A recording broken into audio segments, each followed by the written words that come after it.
Welcome to r/slash Entitled Parents, where OP's neighbor have been secretly using OP's pool. Our next Reddit post is from Robin with a Y. A few years ago, my husband and I purchased a house with a pool. Now, we're acquainted with most of our neighbors, but definitely not close friends with any of them. They all seem nice, but we all just don't have much in common other than where we live.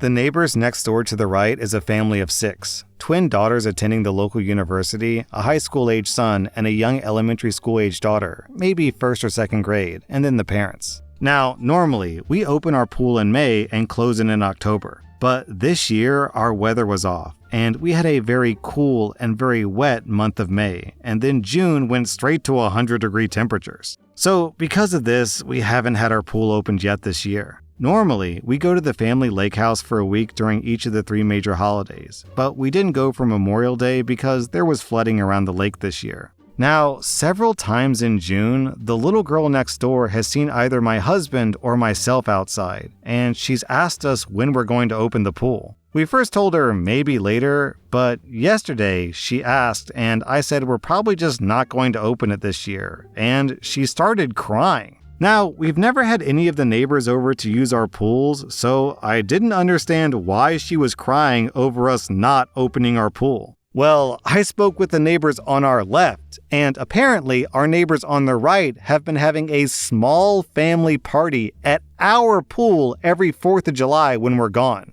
They've always cleaned up really well afterwards, and because we have scheduled pool maintenance and weekly yard service, occasionally things are moved around in our yard, and we never thought much about it. The neighbor on the left thought that we had given the other neighbors permission to use our pool. We did give them permission to retrieve any balls or toys that ended up in our yard, but never permission to use our pool, especially when we're not at home. We have a special latch on the gate, and my husband did show the neighbor how to open the gate to retrieve his kids' toys. So now my husband, who loves gadgets, is going to have several more cameras installed around the exterior of our house, covering the gate and pool area, and change the gate latch so that we can grant remote access for the pool service and yardmen.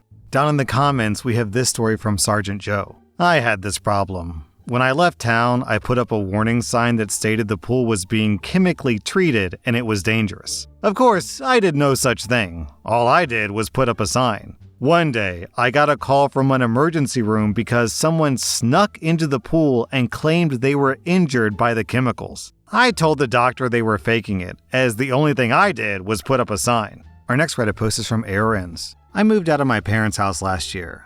My parents have kept my childhood bedroom as it was, with all my old toys, belongings, clothes, etc., because I go home to visit most weekends and help around the house. This includes some collector edition Barbies and dolls that my dad bought for me when I was younger. I keep them in their boxes, stored on a high shelf. There's about 10 dolls, some of which are collector's items now because of their age and condition. I haven't thought about selling them because I just like keeping things my dad bought for me. I guess I have attachment to them because he worked in the US while we lived in Canada without him, and toys were given when he visited us. This past weekend, I was visiting my mom, and she brought some of her friends over. One particularly entitled friend, Jane, brought her 5-year-old granddaughter. I told my mom not to let the child up in my room after a bad experience with kids taking my belongings and breaking them. I stayed downstairs and worked in a room. Eventually, I heard Jane taking the granddaughter upstairs. I then heard them opening doors and talking.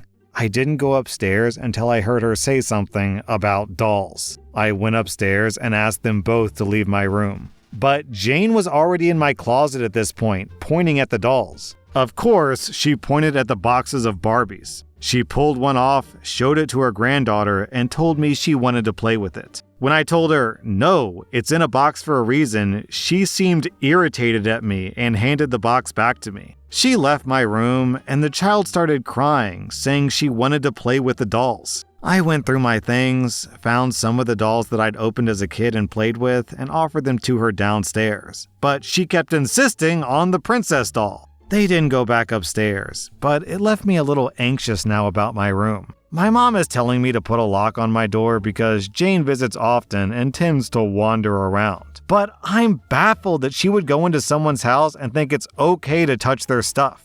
I'm from a South Asian background, by the way, and this tends to be the attitude of some of the older women. They don't understand collectible culture or sentimentality to gifts. They think they're able to do whatever they want or open whatever they want. Our next Reddit post is from UK. I'm a 38-year-old man, and I've been married to Mike, who's 35, for 3 years, together for 12 years. We're very quiet, nerdy, nature-loving guys, not into flashy displays or drama at all. This was at the tail end of the pandemic, and since the borders were partially open, we decided to road trip to Gibraltar and elope. The pandemic was a great excuse not to invite anyone to our wedding and just do what we wanted. When we told our lesbian friends, Di, who's 45, and Anne, who's 60, what we were doing, they decided on the spot that we were going to have a double wedding. And they immediately started taking over, suggesting a bunch of trashy, expensive things we didn't want. This is the story of how they attempted to ruin our wedding, but they only ruined theirs. 1. We initially decided that we'd get a rental car together and split it 4 ways, with Mike and Di splitting the driving.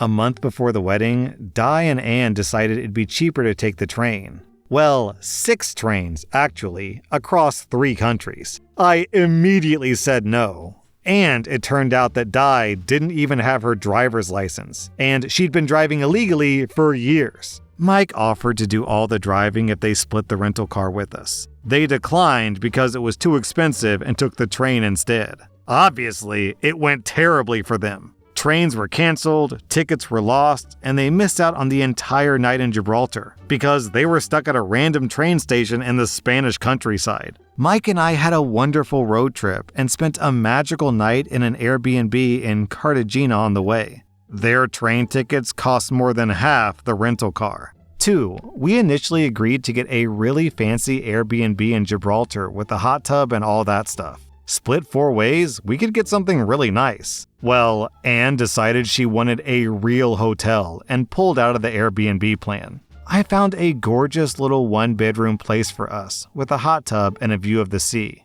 Di and Anne forgot to book a real hotel and ended up in a freaking awful place by the ports, like a place for merchant sailors to crash while they're in port. It was on a busy roundabout opposite a Burger King. There was no bath, no balcony, and it was basic AF. It was more expensive than our lovely place. They got no sleep because of the drunk sailors and the traffic noise. They didn't even get any towels provided. 3. The night before the wedding, we met for dinner. They'd barely been in Gibraltar for 2 hours, whereas we'd been relaxing since the day before. At dinner, things were tense, but Di was really trying. At some point, she signaled to the restaurant host, and the lady came over with a super fancy VIP bucket with champagne on ice. The waitress popped the cork and gave it to Di, who handed it to Anne, saying, "Just like the one I gave you in New York, baby." It was clearly supposed to be a romantic moment. Anne refused the cork, and we all smiled nervously to try to smooth things over. The host poured 2 glasses of the champagne and gave the glasses to Di and Anne. Anne took a sip and immediately spat it out, announcing, "It's corked!" We all tried the champagne and told her that it was delicious. Anne insisted the champagne was corked and loudly announced they wouldn't be paying for it. The host was pissed, and I understood why when she told us that it was a 750-pound bottle. She threatened to call the police, so Di sheepishly paid for it. Anne sulked the rest of the night. I was so embarrassed, and our whole evening was spoiled. When we got back to our Airbnb to take a bubble bath and eat Hoffa cakes, I told Mike there was no way I was going to allow them to ruin another minute of our trip. But if they wanted to ruin theirs, that wasn't my problem. 4. The actual weddings went off okay, apart from the fact that they were still drunk from the night before. The registry office was nice, and I married the man of my dreams. Afterwards, we bought them brunch to soak up the booze, and faithfully walked them around the park, taking lovely photos of them. Di had her finger over the lens of every picture she took of us. When we were done, they suggested we all go to the pub and get wasted. As if. We dropped them off at the pub and went our separate ways. I was honest and just told them, I want to be alone with my husband. They couldn't really argue with that. 5. The wedding dinner. Mike, Di, and I all wanted casual restaurant for the wedding dinner, but Anne insisted on a fine dining fish restaurant that didn't even serve dessert. I outright refused. I don't eat fish at all. And Anne was insisting on the fish restaurant, so we decided not to meet up. Anne also tried to convince us to chip in 200 pounds for a custom wedding cake to get delivered to the restaurant, but we all said hell no. Mike and I went to the best steakhouse in Gibraltar. I had a 1.2 kilo steak and an amazing cheesecake for dessert. We had a lovely time, and the waitstaff went out of their way to spoil us. Around 8 p.m. they messaged us, "Where are you?" And we ignored the message. As it turns out, Anne forgot to make reservations and the fish restaurant was fully booked. But they couldn't leave to go somewhere else because they had to wait for the cake to be delivered. They ended up taking the cake back to their awful hotel and eating it with their credit cards because they didn't even have cutlery and plates in their room. They got hammered that night on supermarket vodka. Mike and I had the perfect evening. We got a taxi home, smoked weed on our balcony, watched the stars, and kissed for hours. 6. The next day, Mike and I set out for a day of hiking in the UNESCO World Heritage Site National Park. It was the best day ever. Mike got robbed and bitten by a monkey, which was effing hilarious. We ate a full English breakfast in the Sky restaurant and explored St. Michael's Cave. We made unforgettable memories while Di and Anne fought, decided that it was Gibraltar's fault, and spontaneously decided to leave. They booked a beach resort up the coast somewhere in Spain and headed on foot to the train station. The trains were all messed up, and they got stranded somewhere in Spain with all their luggage, and it took them 14 hours to get to the resort. They arrived at 11 p.m. and were checking out the next morning. Mike and I spent a few more nights enjoying our honeymoon and then road tripped home. We stayed in the same little place in Cartagena on the way back, and the host threw us a little surprise party. It was magical. Di and Anne got stranded again on the way home, lost half their luggage, and caught COVID. So, our friends ruined their wedding, but not ours. Honestly, they may have actually improved OP's wedding, because the one thing better than a perfect wedding is a good story.